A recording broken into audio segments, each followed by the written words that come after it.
Amados hermanos, es realmente una bendición cada vez que nos reunimos para estudiar la Biblia.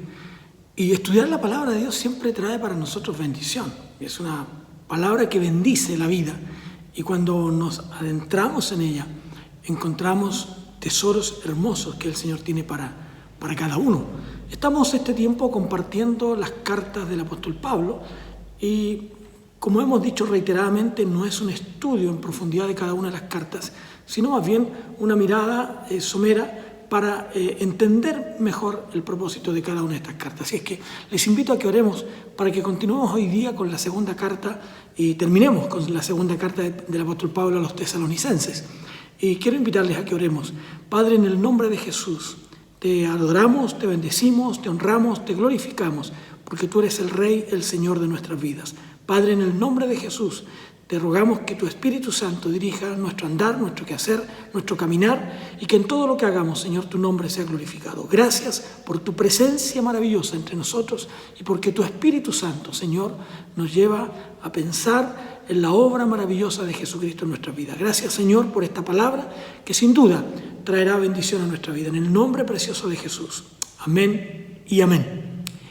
Bueno, vamos a continuar en este miércoles entonces estudiando en Segunda de Tesalonicenses, como ya les dije, el capítulo 3, para terminar desde el versículo 6 hasta el 18. Y el apóstol Pablo en esta carta y en este párrafo en particular comienza a colocar algunas cosas, diría yo, desde una perspectiva más firme, ya no sugiriendo algunas cosas, sino más bien planteándolas de frente y diciendo directamente: esto no pueden hacer, esto no deben hacerlo, esto no deben realizarlo.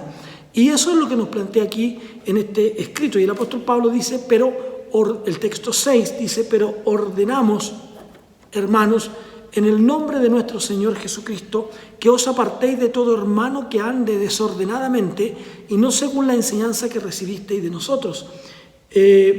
Pablo está diciendo ordenamos.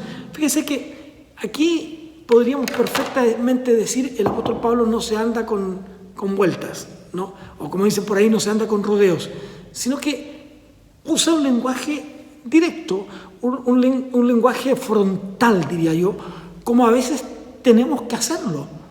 Tenemos que realizarlo para corregir las cosas que no están bien. Y dice, hermanos, os ordenamos, ¿no? Que ustedes actúen de esta manera. ¿Y qué es lo que pasa? El creyente no ordenamos, dice que, ¿qué cosa? Ordenamos que no actúen, que no se comporten, que no convivan, ¿no? Que se aparten de aquellos. Dice, el creyente no tiene que andar con aquellos que se comportan de manera desordenada. Si usted ve que hay alguien que no está actuando de la mejor manera frente al Señor, usted no tiene por qué andar con esa persona. No digo que usted no deba aconsejarlo, que usted no pueda ayudarle, sino que usted no puede actuar conforme a lo que él hace. Hay un dicho muy popular por ahí, ¿no es cierto?, que dice, dime con quién andas y te diré quién eres. Si usted actúa o si usted se comporta o si usted anda con alguien que actúa de esa manera, será tratado de la misma manera, ¿no? Y eso usted tiene que vivir. Entonces, hay algunos que dicen, sí, pero que ¿dónde tendré entonces amigos? ¿Dónde podré compartir? Una cosa es que nosotros podamos compartir con alguien, ¿no? Pero cuidado con los lugares que frecuentamos, cuidado con los lugares donde estamos, ¿no? Con esas personas. Como dice una alabanza, lugares hay do yo no iré. ¿Ya? Hay lugares, pero hay lugares donde de ninguna manera debo estar. No puedo estar en lugares que dañen mi vida espiritual, que dañen también, ¿por qué no?, mi imagen espiritual. De tal forma que en lugar de ser un testigo, sea considerado como uno de ellos, ¿ya? Sea tratado como uno de ellos. Entonces, lugares hay donde yo no iré. Ahora entonces surge la pregunta de muchos, pero entonces, ¿cómo podré ser testigo? ¿Cómo podré dar testimonio a esas personas? ¿No? Por supuesto, no podemos dejar de hablarles del Señor, de compartir con ellos el mensaje, pero cuidado con cómo confraternizamos con ellos, ¿ya? ¿Cómo lo hacemos? ¿Qué estamos realizando? ¿Qué estamos haciendo cuando nosotros estamos yendo? Tenemos que, la amistad, la relación con esas personas no puede ir al plano de que nosotros seamos atraídos por ellos, sino que al revés. Somos nosotros los que tenemos que atraerles hasta nosotros. Somos nosotros los que tenemos que atraerle a nuestras costumbres. Fíjese que a veces yo me he percatado que algunos hermanos, aunque no tan fácilmente, pero al final ceden a estar con sus amistades en algún lugar, no voy a decir malo, pero donde no le convendría estar. Y ellos no tienen problema en invitarle a usted. Pero ¿qué ocurre cuando usted le invita a una reunión de camaradería en la iglesia? ¿Qué ocurre cuando usted le invita a un culto? ¿Qué ocurre cuando usted le invita a una actividad de comunión, de compañerismo o de camaradería, como dije, con hermanos de la iglesia? Dice, no, yo con evangélicos no puedo estar. ¿Por qué entonces, y aquí está lo importante, por qué entonces usted tiene que ceder y no lo hacen ellos? Entonces, hay que tener claras nuestras convicciones. Hay que ser fiel a lo que nosotros creemos. Fíjese que cuando uno lee, dice, en Samuel, por ejemplo, como yo enseñaba uno estos días en el devocional, ¿no? Samuel dice que su fama, su popularidad, por decirlo de alguna manera, era en relación a su fidelidad al mensaje de Dios. Y desde Dan hasta Beerseba, dice el texto bíblico, ¿no es cierto?, la fama, la popularidad, se divulgaba, ¿no es cierto?, la fidelidad de Samuel ante la palabra del Señor. Así es que así también la gente debe hablar de nosotros, debe hablar de nuestra fidelidad a Dios y de nuestras convicciones. Por eso que tenemos que tener cuidado. Entonces, él deja muy en claro, ¿no? Y la gente valorará aquello. No crea usted que la gente no querrá juntarse más con usted. La gente valorará sus convicciones. La gente va a valorar lo que usted cree, lo que usted sostiene, lo que usted vive por la fe en Jesucristo, ¿no? Porque sabrán que aún a riesgo, ¿no? Que aún a riesgo de perder la amistad de esa persona, usted mantiene sus convicciones. Y se darán cuenta que usted es una persona de verdad, ¿no? Entonces, tenemos que tener cuidado, ¿no? Nuestra prioridad en las relaciones es con Dios. Es con el Señor, ¿no? Es que tenemos que seguir manteniendo esta relación. El apóstol Pablo, por ejemplo, luego en el versículo 7 dice: vosotros sabéis, vosotros mismos, dice ustedes, los hermanos de Tesalónica, saben de qué manera debéis imitarnos, ¿no? Pablo está diciendo, ustedes saben cómo tienen que imitarnos, pues nosotros no anduvimos desordenadamente entre vosotros. Aquí hay un llamado de atención entonces para nosotros que somos líderes en una iglesia o para nosotros que somos líderes en alguna organización. Usted en su trabajo se presenta como, la gente lo ve como un líder espiritual incluso, porque por eso vienen a usted cuando necesitan oración. ¿Por qué cuando necesitan oración? ¿Se ha preguntado por qué sus amigos no van donde aquel amigo que sale de farra con él? ¿Por qué sus amigos le piden oración a usted y no a su compañero que habla con el mismo lenguaje obsceno que él lo hace?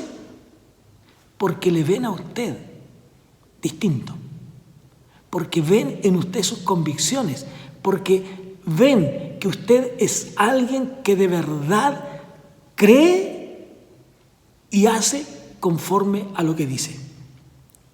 Cree lo que está diciendo, pero además hace lo que está diciendo. Por lo tanto, tengamos cuidado en escoger, en elegir con quienes nosotros vamos a convivir y a compartir. Ahora, en el texto 7 de este capítulo 3 de Segunda de Tesalonicenses dice: vosotros mismos sabéis de qué manera debéis imitarnos, cómo ustedes deben comportarse. Ahora, no solo debemos procurar que los demás, los que no conocen al Señor, nos imiten, sino que nosotros también, para con los de la iglesia, debemos ser dignos de ser imitados. Para que los nuevos creyentes, aquellos que están insertándose en el cuerpo de Cristo, quieran imitarlo a usted, quieran ser como usted, quieran vivir la fe como usted. ¿Se da cuenta? Entonces, desde esa perspectiva, ¿no? Usted debe hacerlo. Así es que Pablo dice, y un ejemplo de eso somos nosotros. Porque ustedes se dieron cuenta que no andábamos desordenadamente. Hay un refrán por ahí, ¿no es cierto?, que dice que Dios los cría y ellos mismos se juntan. Es más fuerte en alguna parte el refrán, pero no importa, ¿no? Entonces, uno tiende a ser como los amigos. El medio tiende a atraparlo. Por eso que es la invitación de Pablo. Imítennos a nosotros, ¿ya? Para que entonces ustedes sean influencia en el medio. Imitemos a los hermanos, imitaos los unos a los otros, imitémonos unos a otros, ¿no? Porque entonces seremos imitados por los demás. Debemos cuidar en cómo elegimos nuestras compañías, con quién andamos, ¿no? Y con quienes nos asociamos, inclusive con quienes nos asociamos en un trabajo determinado. ¿Con quién usted está haciendo una sociedad laboral? Tenga cuidado, no es fácil. Sus principios nunca deben estar en juego. Entonces, imítennos a nosotros. Ustedes saben de qué manera nos comportamos, ¿no? Ahora bien, fíjense que en estos versículos del 1 al 7, nosotros vimos cómo los creyentes debían estar firmes, sólidos, en su forma de andar, en su forma de comportarse, en su vida diaria. Aquí está la solidez de su comportamiento, de su andar, ¿no? De su andar. Ahora, en los textos siguientes, desde el 8 al 18, nosotros nos vamos a encontrar con un énfasis mayormente en que los creyentes deben estar afirmados en el trabajo, en la obra, ¿no? En lo que hacen. Tengan cuidado, ¿no? Es este llamado del apóstol Pablo. Entonces, ya vimos aquello. Veamos ahora entonces cómo es esta norma para aplicar en la vida del creyente en aquellos casos en que son desobedientes a ellos. Veamos el versículo 8. Al llegar a él, ¿no es cierto?, los creyentes tenemos que decir un par de cosas primero, permítanme antes de leer el texto 8. Los creyentes de Tesalónica, los hermanos, estaban viviendo su vida cristiana de una manera correcta frente al Señor, ¿no? Pero por el hecho de vivir una vida correcta, les estaba costando como precio ser perseguidos. Es decir, ser fiel al Señor tiene consecuencias, trae para nosotros consecuencias importantes y que nosotros debemos ver la manera de cómo trabajamos aquello. ¿Estamos dispuestos a pagar ese precio? ¿Estamos dispuestos a pagar el precio de lo que significa nuestra entrega y nuestra consagración al Señor? ¿Estamos listos a pagar ese precio? Entonces, ¿Pablo qué está haciendo? Pablo les consuela. Pablo los anima, les enseña, los motiva, los desafía, ¿no? Pero por otro lado, Pablo también se presenta como alguien que ha vivido las mismas experiencias. Esto no es lejano para él. Él también lo ha vivido. Tanto persecuciones dentro de la iglesia como fuera de ella. Entonces Pablo le dice, hermanos, este es el costo. Este es el precio de llevar una vida santa, el precio de llevar una vida agradable, el precio de llevar una vida que motive, que anime, que desafíe a los hermanos en la fe. Entonces, los hermanos debían estar, diríamos, con sus raíces en lo más profundo de la relación, de la intimidad con Dios, ¿no? A través de la palabra, a través de la oración, a través de este diálogo íntimo con Dios, ¿no? Por lo tanto, si estamos arraigados así, si es la palabra de Dios, si Jesucristo es el fundamento de nuestra vida, entonces nosotros podremos ser de bendición también para otros, ¿no? Entonces, ahora, muy bien, llegamos a este aspecto práctico. Mire lo que dice el apóstol Pablo en el versículo siguiente. Quiero leerlo para ustedes también, ¿no? El versículo 8 dice: ni comimos el pan de nadie en balde, sino que trabajamos con afán y fatiga día y noche para no ser gravosos a ninguno de vosotros. Fíjese que la versión de la NBI, entre otras, dice el texto de una manera distinta. Mira lo que dice: ni comimos el pan de nadie sin pagarlo. Al contrario, día y noche trabajamos arduamente y sin descanso para no ser una carga a ninguno de vosotros. Y la traducción en lenguaje actual también traduce el texto y dice: y nunca recibimos comida sin pagarla. Al contrario, trabajamos día y noche para que ninguno de ustedes tuviera que pagar por nosotros. ¿Qué está diciendo el apóstol Pablo? Aquí Pablo está diciendo que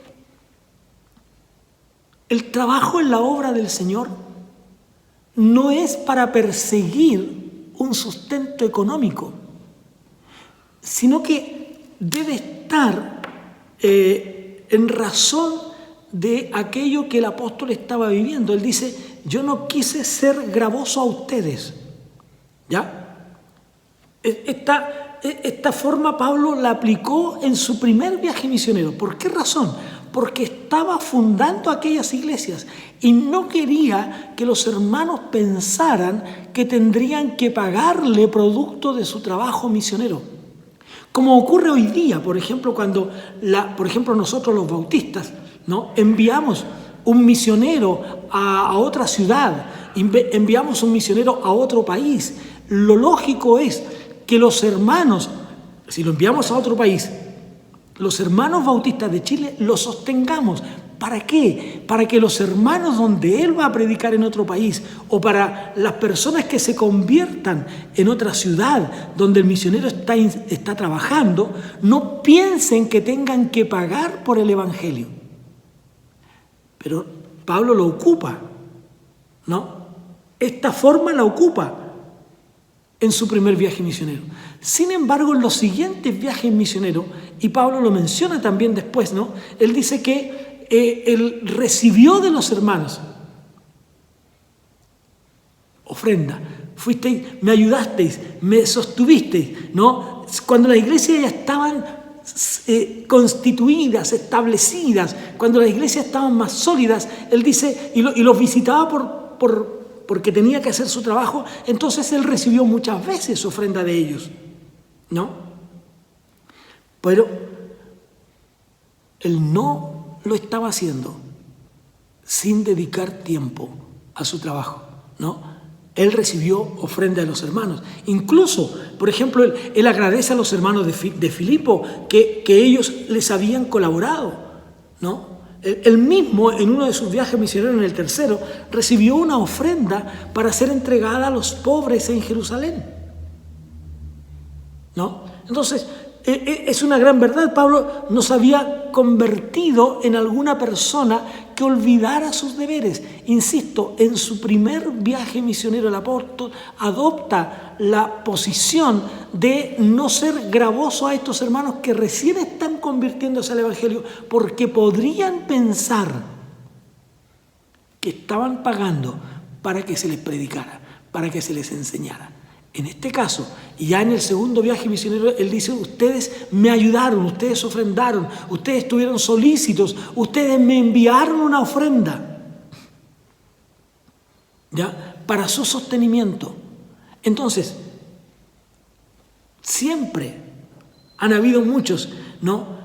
Incluso fanáticos que en este mensaje de decir que el Señor venía pronto, ¿no? Algunos comenzaron a vender sus propiedades y así son motivados incluso en las sectas religiosas a vender lo que tienen, a acumular dinero para el líder religioso. Pero hermano, esta no es una tarea así, no va por ese lado, ¿no? Entonces, algunos vendieron sus propiedades. ¿Por qué? Porque se les anunció un evangelio que decía, Cristo viene ya, Cristo está viniendo hoy, vamos a esperarlo. ¿Para qué querer tener propiedades? ¿Para qué querer tener esto? ¿Para qué querer tener un trabajo? Si Cristo viene hoy día, dejemos todo, ¿no? Se convirtieron en fanáticos religiosos. No puede ser así. ¿Para qué tener dinero? ¿Para qué andar con dinero? Si Cristo ya viene, ¿no? Entonces hay que tener precaución. Fíjense lo que dice Pablo en el versículo 9. No porque no tuviéramos derecho. No porque no tuviéramos derecho. No es que quien predica del evangelio no pueda vivir, como dice más adelante en otro texto, del evangelio. No es porque no tenga derecho, sino porque en ese momento no era preciso. Ahora, ocurre muchas veces. Y muchos pastores hemos vivido la experiencia que cuando las iglesias por alguna razón no han podido sostener al misionero cuando va, como dije, a otro país o a otra ciudad, porque no hay gente, porque tiene que ganar gente, la obra donde él va, desde donde él va, la iglesia que lo envía debe sostenerlo. O también cuando el pastor llega a una iglesia y se da cuenta que ésta no puede sostenerle económicamente, bueno, tendrá que realizar un trabajo secular. Y eso lo hemos hecho en más de una oportunidad, muchas veces, porque creemos que así tiene que ser. Entonces, no porque no tuviéramos derecho, no es que no podamos hacerlo, dice Pablo. En verdad, por el hecho de tener que dedicar todo nuestro tiempo al servicio y al trabajo de la obra del Señor, bien podríamos, dice Pablo, sino para darles a ustedes un ejemplo, ¿no? Por el hecho de haber establecido una iglesia ahí, Pablo dice que tenía todo el derecho y la autoridad para reclamar una ofrenda.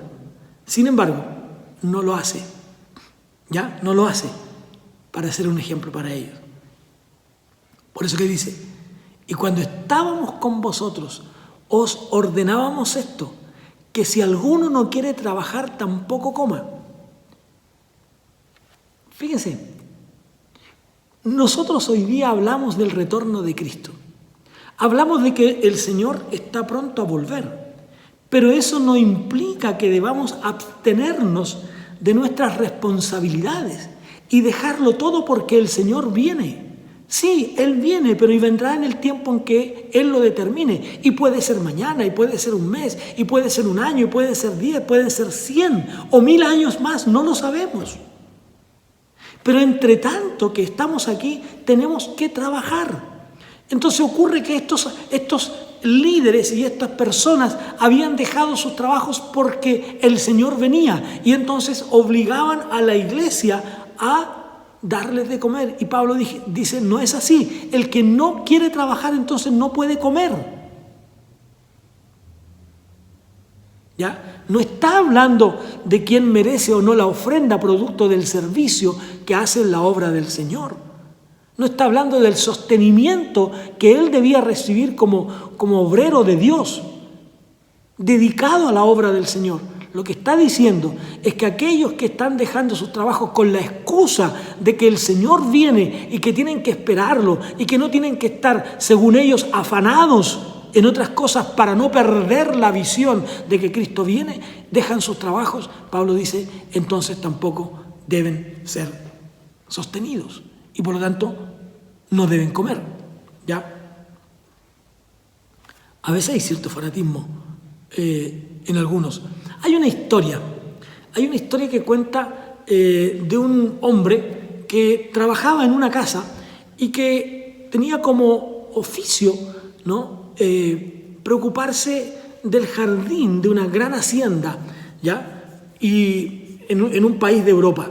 Y resulta que un día este hombre estaba conduciendo a unas personas que estaban visitando aquella finca, aquella hacienda.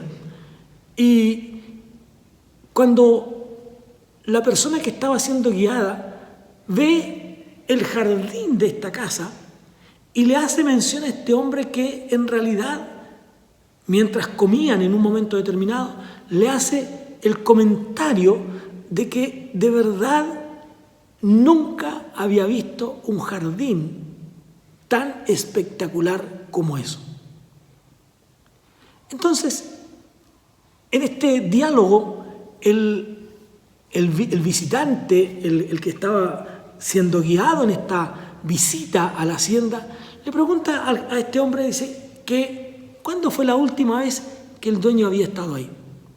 ¿Cuándo fue la última vez que el dueño de la hacienda había venido? Y él dice que no venía hacía ya 10 años.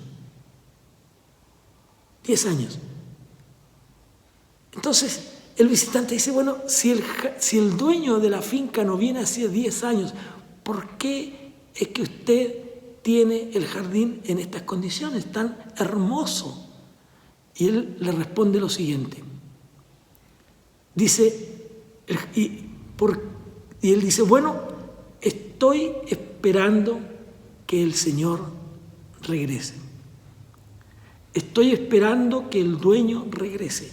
Y entre tanto que él regresa, este hombre tenía el jardín de manera espectacular. El visitante le pregunta, bueno, ¿él viene en una semana más? ¿En algunos días? Y él dice, no sé. Yo no sé cuándo va a regresar. Yo no sé cuándo el dueño de la finca, de la hacienda va a volver. Pero pudiera ser que regrese hoy. Pudiera ser que llegue hoy día.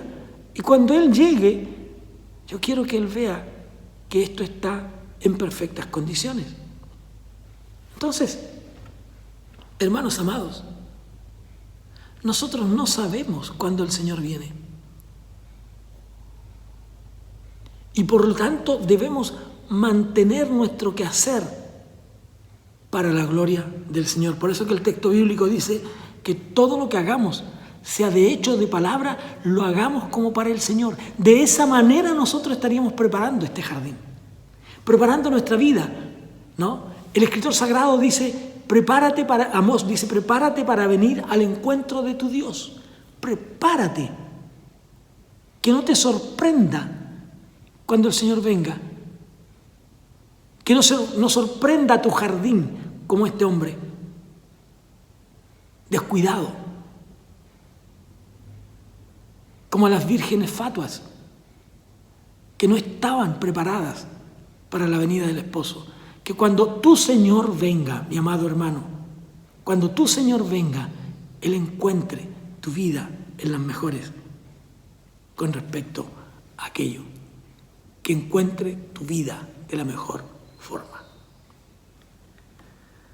Entonces, digamos que en medio de la iglesia de Tesalónica habían algunos fanáticos que no querían trabajar.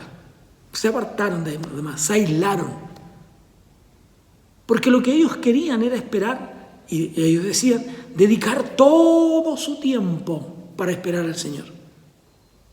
Entonces Pablo dice, no les den de comer. ¿Para qué? Para que se vean obligados a trabajar. No podemos dejar de hacer una cosa con la otra.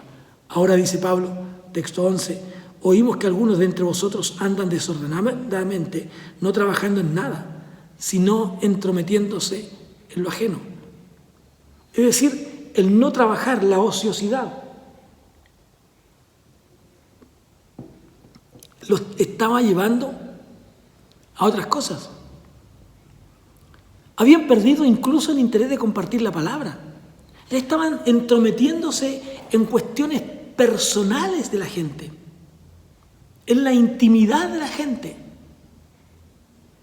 No estaban interesados, no estaban dispuestos a compartir la palabra del Señor, pero estaban entrometiéndose en la vida, ¿no? Estaban causando problemas, estaban causando dificultades en la iglesia.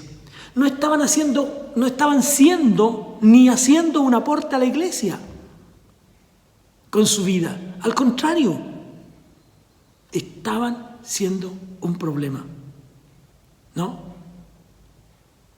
Usted sabe que muchos dicen que para que se eche a perder un canasto de manzanas, se pudra un canasto de manzanas, solo basta una manzana podrida.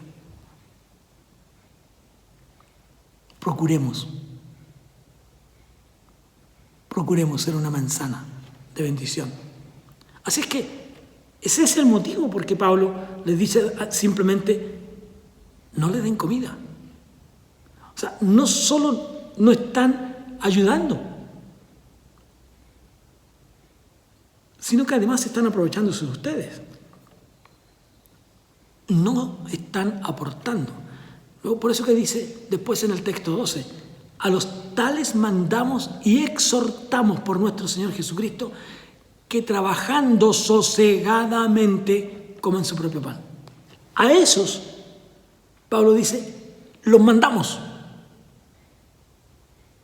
los exhortamos en el nombre de nuestro Señor Jesucristo. Esa es la idea cuando dice, por nuestro Señor Jesucristo. En el nombre, en representación del Señor Jesucristo, dice Pablo. A esos flojos los mandamos que trabajen. Sosegadamente es en tranquilidad, que realicen su trabajo, que no estorben a otros, que no impidan a otros, sino que ellos mismos realicen su trabajo con tranquilidad. Y así entonces podrán comer su propio pan. Qué interesante es esto. Es probable que de pronto alguien diga, pero esto no es tan espiritual, ¿no? Esto no es tan teológicamente bien, correcto. Pero hermanos míos, son cuestiones de la vida práctica.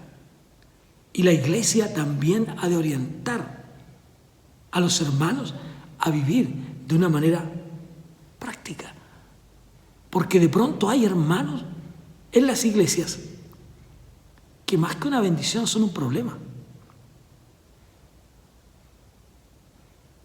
No podemos echarlos. Y no ese es el mandato. Pero hay que amonestarlos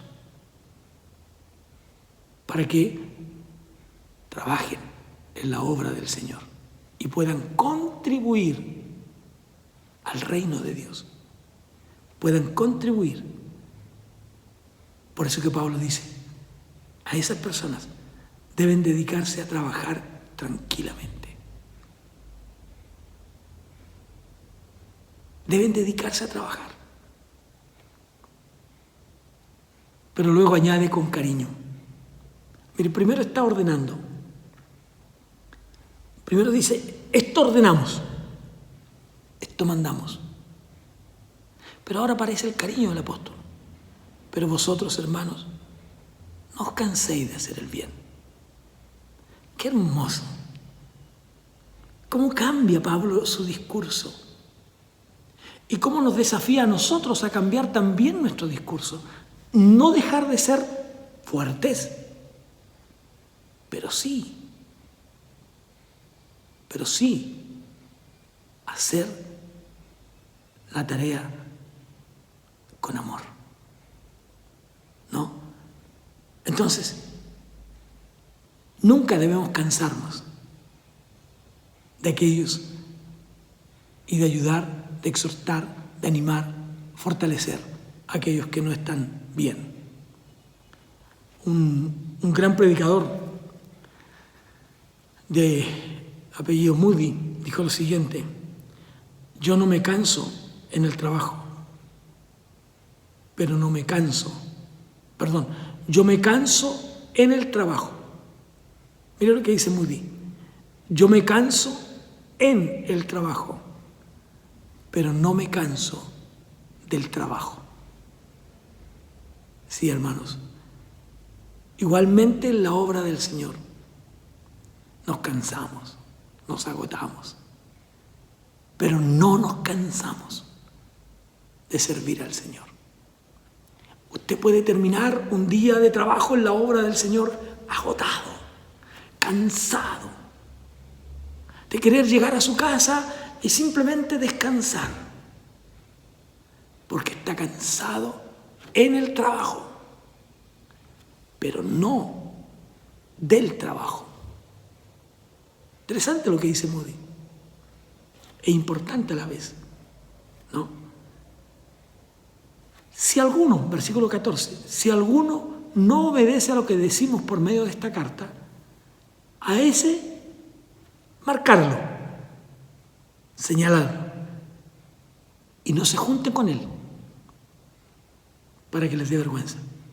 ¿Se dan cuenta cómo en su ternura, en su amorosa exhortación a que hermanos sigan haciendo el bien? A esta exhortación de amor, él dice, sigan haciendo el bien. Pero si alguno no obedece esto, señálenlo, díganlo. Esa es la idea, ¿no?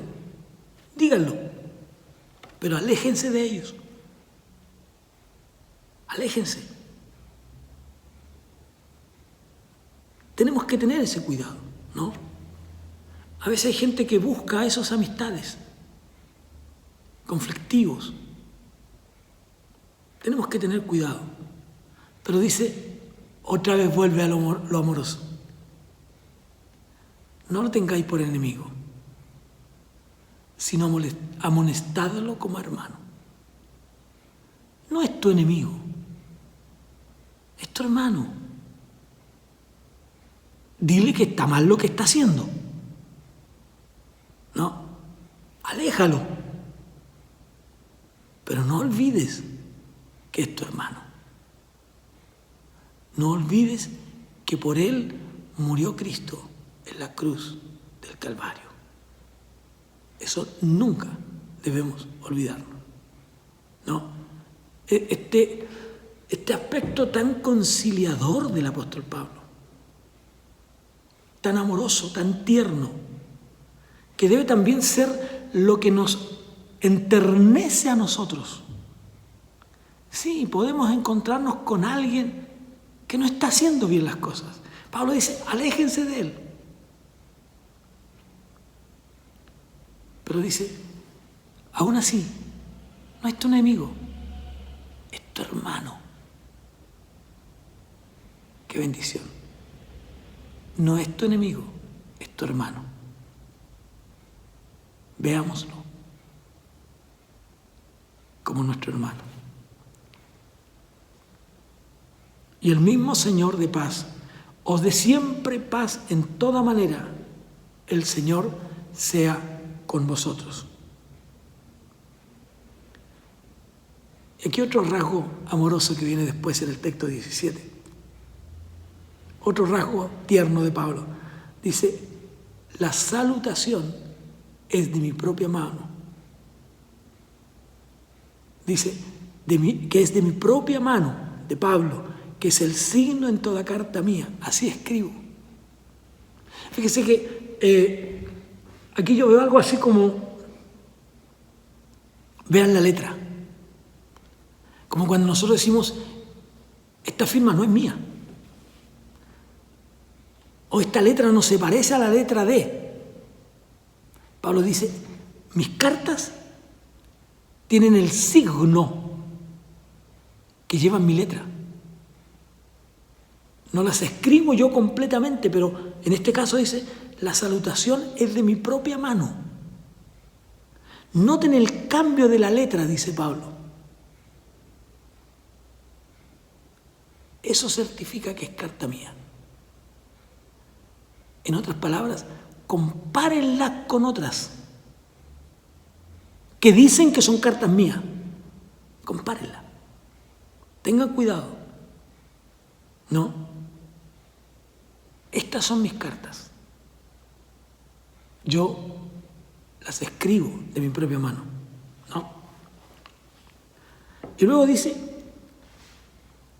la gracia de nuestro Señor Jesucristo sea con todos vosotros. Esta carta finaliza así. Finaliza con una bendición. La gracia de nuestro Señor Jesucristo sea con todos vosotros.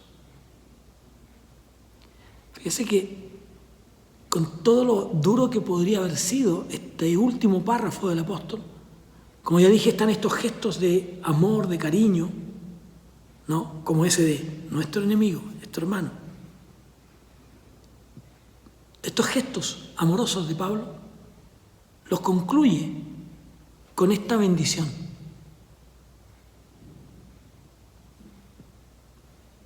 Entonces, finaliza así. A esta carta, que está escrita para acabar con el fanatismo, con la pereza, ¿no?, de algunos. Pero termina con una bendición.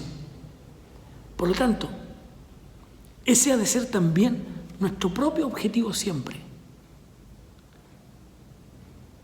Trabajar en la obra del Señor para bendecir a otros. Orientar, aconsejar a otros con el propósito de bendecirlos. Me encanta cuando el apóstol Pablo dice, no es tu enemigo, es tu hermano. Véelo como tal, como un hermano que necesita ser corregido, sin duda. Que habrá un momento en que necesite incluso ser alejado, pero aún así, es tu hermano. Como diríamos nosotros, aún así, es sangre de su sangre. Aquí está diciendo, es tu hermano porque yo di mi vida por él. Es tu hermano porque Jesús murió en la cruz del Calvario por él. Es tu hermano porque el Señor se entregó por él. Es tu hermano porque con él, si lo corriges, si lo ayudas, vivirás la eternidad. Que Dios nos bendiga. La próxima semana seguiremos con otro estudio de otra de las cartas del apóstol Pablo. Qué bendición es estudiar la palabra del Señor. Les invito a que oremos. Padre, en el nombre de Jesús, te damos gracias por tu palabra. Danos, Señor, un corazón compasivo. Danos, Señor, una visión correcta del retorno de Cristo. Que esperemos el regreso con la certeza, con la convicción de que tú vienes, cuando tú lo determines.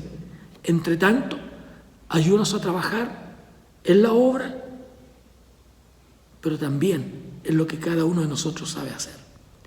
Padre, bendícenos y que pueda haber de pronto tal vez una forma dura de tratar algunos aspectos, pero también que lo hagamos con amor. Gracias, Jesús. Gracias, Señor, por tu palabra, que es una bendición para cada uno de nosotros. En el nombre de Jesús. Amén y amén. Que Dios les bendiga, mis amados, y nos encontramos el próximo miércoles con un nuevo estudio de la palabra del Señor. Dios les bendiga.